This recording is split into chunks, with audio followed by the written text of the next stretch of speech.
I'm sorry, but your kids just wouldn't know how to handle themselves in the wilderness.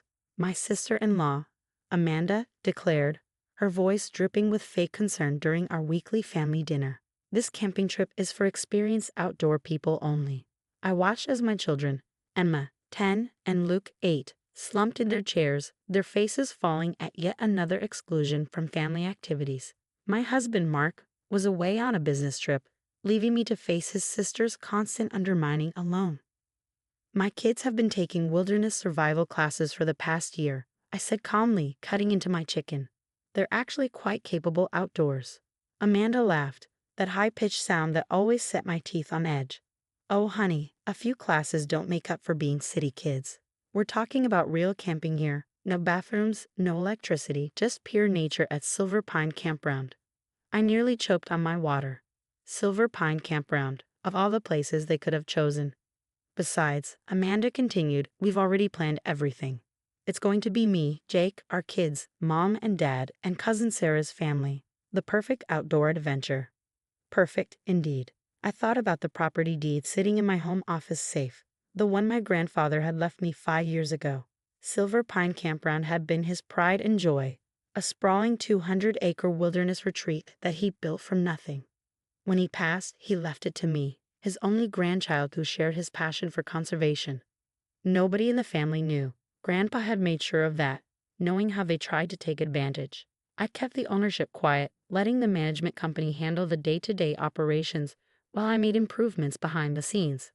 Well, if you're sure we can't join, I trailed off, watching Amanda's satisfied smile grow wider. It's really for the best, she said, patting my hand condescendingly. We wouldn't want your kids to feel out of place. Or worse, get hurt because they don't know what they're doing. Later that night, as I tucked Emma and Luke into bed, I could see the hurt in their eyes.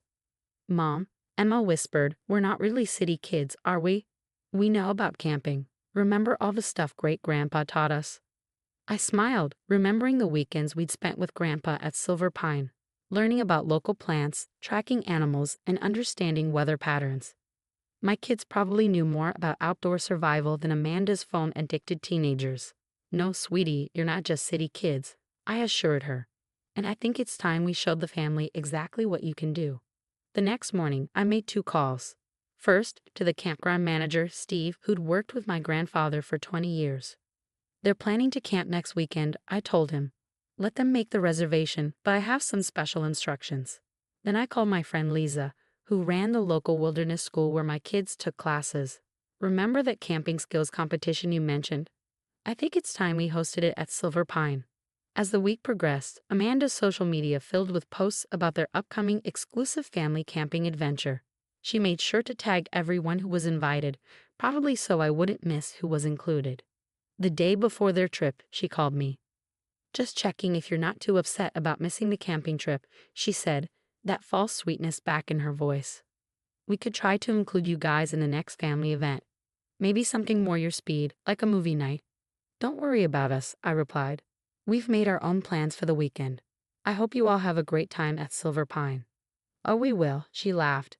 Jake's already packed all the luxury camping gear. It's going to be Instagram worthy. Little did she know, Silver Pine has strict rules about authentic wilderness camping. No luxury RVs, no generators, no cell phone towers nearby. Just pure nature, exactly as Grandpa had intended. I'm sure it will be memorable, I said, ending the call before I could give anything away.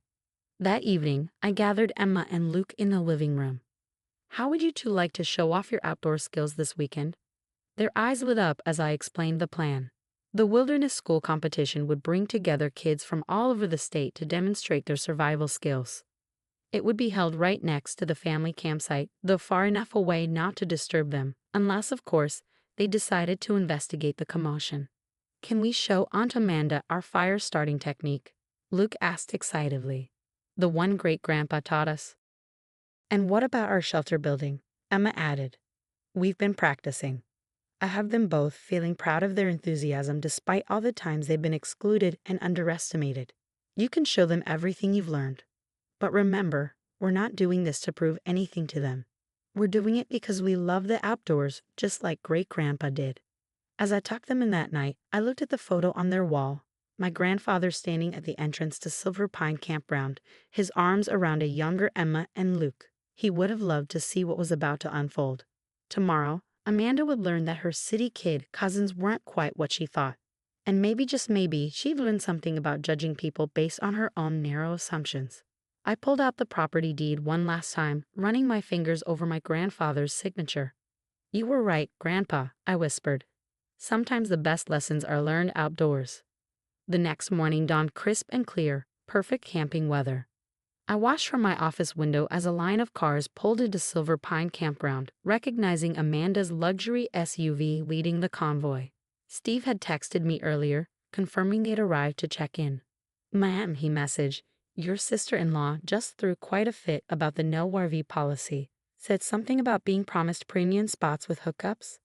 I smiled, imagining Amanda's face when she realized her glamping plans weren't going to work out. "Just follow standard procedure, Steve. No exceptions." Meanwhile, Emma and Luke were helping Lisa and the other instructors set up the wilderness competition course. We'd arrived at dawn through the private access road, staying out of sight from the main camping areas. The kids could barely contain their excitement. "Mom," Emma called out, waving from where she was marking the fire starting station. "We can hear Aunt Amanda from here. She's really loud." Indeed, Amanda's voice carried across the morning air. "What do you mean we can't use generators? How am I supposed to charge my phone? This is ridiculous." I walked over to where Lisa was organizing the participants. 20 kids from various wilderness schools had shown up, all eager to demonstrate their skills. Emma and Luke fit right in, already chatting with their fellow competitors about different knot tying techniques. "Your kids are natural leaders," Lisa commented, watching them help younger participants practice. "Just like their great-grandfather. He would have loved this." Around mid-morning, we heard the first sounds of the family settling into their campsite. Through the trees, I could see them struggling with their tents, obviously unused to actual camping. Amanda's teenagers sat on their phones, trying to find non-existent signals, while their father, Jake, attempted to start a fire with lighter fluid, strictly against campground rules. "Fire hazard," Steve called out, confiscating the lighter fluid. "You'll have to do it the traditional way." "This is impossible." Amanda's voice rang out. "How do people live like this?" That's when we started the competition. The sound of drums, traditional wilderness school signals, echoed through the trees. I saw heads turning at the family campsite, curiosity piqued. "Welcome to the first annual Silver Pine Wilderness Challenge," Lisa announced through a battery-powered megaphone. "Competitors will demonstrate essential outdoor survival skills in honor of the campground's founder." I watched as my children lined up with the other participants. They looked confident, prepared, and absolutely in their element. Emma had her hair braided back practically, wearing the hiking boots Grandpa had given her for her last birthday. Luke stood tall in his wilderness school vest, covered in well-earned merit badges. The first challenge was shelter building. Teams have 30 minutes to construct a weather-resistant shelter using only natural materials. I noticed movement at the family campsite. People were wandering over to watch. "Mom," Sarah's youngest whispered loudly, "those kids are building better tents than ours." Emma and Luke worked seamlessly with their team, using techniques they perfected through countless practice sessions. Their shelter took shape quickly, sturdy, well-designed, and completely weatherproof. "Is that Emma and Luke?" I heard my mother-in-law's surprised voice. "What are they doing here?" The next challenge was fire starting, using traditional methods only. Luke stepped up confidently, demonstrating the bow drill technique Grandpa had taught him. Within minutes, he had a small flame going, nurturing it carefully into a proper campfire. "But they're city kids." Amanda's voice carried across the clearing. "How do they know how to do this?" I finally turned to acknowledge the growing crowd from our family campsite. "They're not just city kids," I said calmly. "They're their great-grandfather's grandchildren, and they've been learning from the best." "What do you mean?" Amanda demanded, her face flushed with either embarrassment or anger, possibly both. Before I could answer, Steve approached with his clipboard. "Ma'am," he said to Amanda, "I need to speak with the property owner about your multiple violations of campground rules. Do you know where I can find her?" All eyes turned to me as I raised my hand. That would be me. The silence that followed was deafening. Amanda's mouth opened and closed several times, no words coming out. My mother-in-law grabbed her husband's arm for support. The teenagers finally looked up from their phones. You own Silver Pine. Amanda finally managed to sputter. Grandpa left it to me 5 years ago, I explained, pulling out a copy of the deed I brought along. Just in case. He knew how much the kids and I loved it here. How much we respected the land and understood true camping. But why didn't you say anything when I was planning this trip? Amanda's voice had lost its usual condescending tone. Would you have believed me? I asked quietly, or would you have assumed I was lying, just like you assumed my kids couldn't handle the outdoors? In the background, Emma and Luke's team was being awarded first place for the shelter building competition. My children beamed with pride, their accomplishments speaking louder than any argument I could make. I think my father-in-law said slowly, "We all owe you and the kids an apology." Amanda looked like she swallowed something sour, but nodded reluctantly. "We shouldn't have excluded you," she admitted, "or made assumptions about the kids." I watched as my children accepted their awards, standing tall and confident in front of everyone. They'd proven themselves not because they needed to, but because they loved what they were doing, just like Grandpa had always taught them. The competition continues tomorrow, I said to the family. You're welcome to watch. And maybe, I added with a small smile, the kids could teach you a thing or two about real camping. As the family walked back to their campsite, looking significantly humbled, I heard Luke call out, "Hey, Aunt Amanda. Want us to show you how to start a fire without lighter fluid?" Sometimes, the best revenge isn't about getting even. It's about rising above and showing your true worth. Grandpa had known that all along. The rest of the weekend unfolded in ways I never expected. By Saturday evening, our formerly divided family had transformed into something entirely different. Emma and Luke, initially excluded for being city kids, were now the campsite celebrities. Like this, Aunt Amanda, Emma demonstrated patiently, showing her aunt how to identify edible berries during the foraging competition. Great-grandpa taught us that these darker ones are sweeter.